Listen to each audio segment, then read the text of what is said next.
તો હવે સમાચારોમાં આગળ વાત કરીએ આપણે રાજકોટની। તો રાજકોટમાં રાજકોટ પોલીસને લઈને ત્યાં ફરી એકવાર ત્યાં એ લોકોનું બેદરકારી અને ઘોર ત્યાં એ લોકો ઉપર કામગીરીને લઈને વિવાદો સામે આવ્યા છે।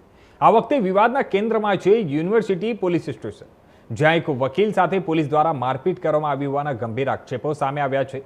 આ ઘટનાને લઈને રાજકોટ બાર એસોસિએશન એક્શન મૂડમાં જોવા મળી રહ્યું છે। બાર એસોસિએશન દ્વારા પોલીસ કમિશનર તેમજ યુનિવર્સિટી પોલીસ સ્ટેશનમાં લેખિત રજૂઆત કરવામાં આવી છે।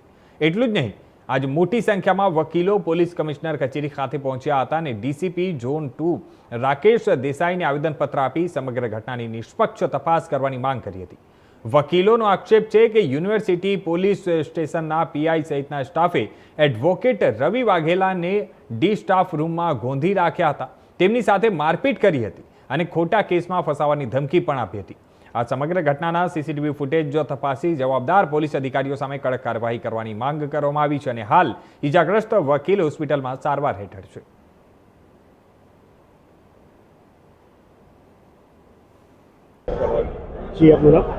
મારું નામ એડવોકેટ ભૂમિકા પટેલ અને હું રાજકોટ બારમાં અત્યારે રાજકોટ કોર્ટમાં પ્રેક્ટિસ કરું છું। ગઈકાલે એક વિડીયો વાયરલ થયો છે યુનિવર્સિટી પોલીસ સ્ટેશનનો, જ્યાં વકીલો સાથે ગેરવર્તન કરવામાં આવે છે પોલીસ અધિકારીઓ દ્વારા। શું સમગ્ર મામલો હતો? આજે રજૂઆત કરવા હોય છે, શું વાત વિગત છે? એડવોકેટ રવિભાઈ વાઘેલા છે, જે અમારા રાજકોટ બારના સભ્ય છે।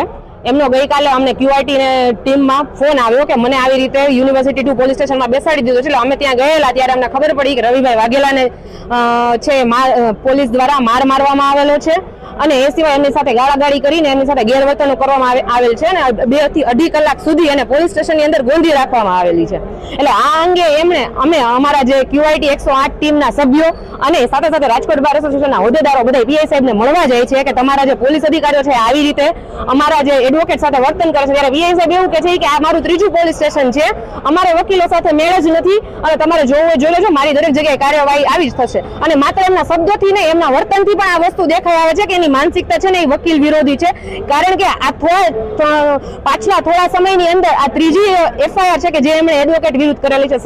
સૌપ્રથમ સંદીપભાઈ સત્તાણી વિરુદ્ધ એડવોકેટ, ત્યારબાદ એડવોકેટ દિનેશભાઈ પાટડિયા વિરુદ્ધ અને અત્યારે એડવોકેટ રવિભાઈ વાઘેલા વિરુદ્ધ એમણે એફઆઈઆર કરેલી છે। અને આ સાથે સાથે ઘણી જગ્યાએ એવું પણ દેખાયેલું છે કે માત્ર એડવોકેટ વિરોધી નહીં, આ પીઆઈ ની સામે જે કોઈ પણ અવાજ ઉઠાવી શકે એવી તમામ એજન્સી, એની અંદર મીડિયાનો સમાવેશ થાય છે, એના વિરોધી પણ આ પીઆઈ ની માનસિકતા રહેલી છે। એટલે એમને એમ જ છે કે હું પીઆઈ છું, હું પોલીસ છું, અમારે જેમ કરવું એમ અમે કરી શકીએ। અને જ્યારે ત્યારબાદ અમે આ પોલીસ અધિકારી વિરુદ્ધ ફરિયાદ કરવા માટે ગાંધીગ્રામ ટુ યુનિવર્સિટી પોલીસ સ્ટેશનમાં લેખિતમાં અરજી ઇન્વેટ કરવા માટે અમારી આખી ક્યુઆરટી ની 108 ની ટીમ પહોંચી ગઈ હતી અને ત્યારે પોલીસના એવા ધાડા ઉતારી દેવામાં આવ્યા હતા અને પોલીસની ગાડીઓ ત્યાં બોલાવી રાખવામાં આવી હતી, જ્યારે જેમ કે કોઈ ગુંડાઓ ત્યાં હુમલો કરવાના હોય। ત્યાં પીઆઈ અત્યારે દવે સાહેબ છે, ગાંધીગ્રામ ટુ યુનિવર્સિટી પોલીસ સ્ટેશનમાં રજૂઆત કરી છે। શું અધિકારીઓ દ્વારા શું કહેવામાં આવ્યું છે? હા, અમારે ગઈકાલે ડીસીપી ઝોન 2 સાથે વાત થઈ હતી, રાકેશ દેસાઈ સાથે ટેલિફોનિક। એને અમને એવું કીધું કે ગાંધીગ્રામ યુનિવર્સિટી 2 પોલીસ સ્ટેશન કે તમે અરજી કરી દો અને કાલે સવારે મારી પાસે રજૂઆત કરવા આવજો। હવે જે પીઆઈ વિરુદ્ધ અમારી અરજી છે, જે પીઆઈ વિરુદ્ધ અમારી ફરિયાદ છે, એ જ પીઆઈને અમે અરજી કેવી રીતે ઇન્વર્ટ કરાવી? આમ છતાંય અમને આવું કહેવામાં આવ્યું, છતાંય અમે એ વસ્તુ એ સમયે ફોલો કરી, કારણ કે ત્યારે સીપી કચેરી બંધ હોય અને આજ રોજ સવારે સીપી કચેરીના સમય દરમિયાન અમે લોકો રજૂઆત કરવા આવેલા છીએ કે આ જે વિડીયો, સૌથી પહેલા તો વિડીયોની અંદર જે રેણુકાબેન દેખાય છે ને, જેમાં સીધા બોલતા નજરે પડે છે કે તારી શું ઓકાત છે, એક વકીલને એવું કહે છે કે તારી શું ઓકાત છે, કાયદાના રક્ષક સાથે આવી રીતે વાત કરે છે।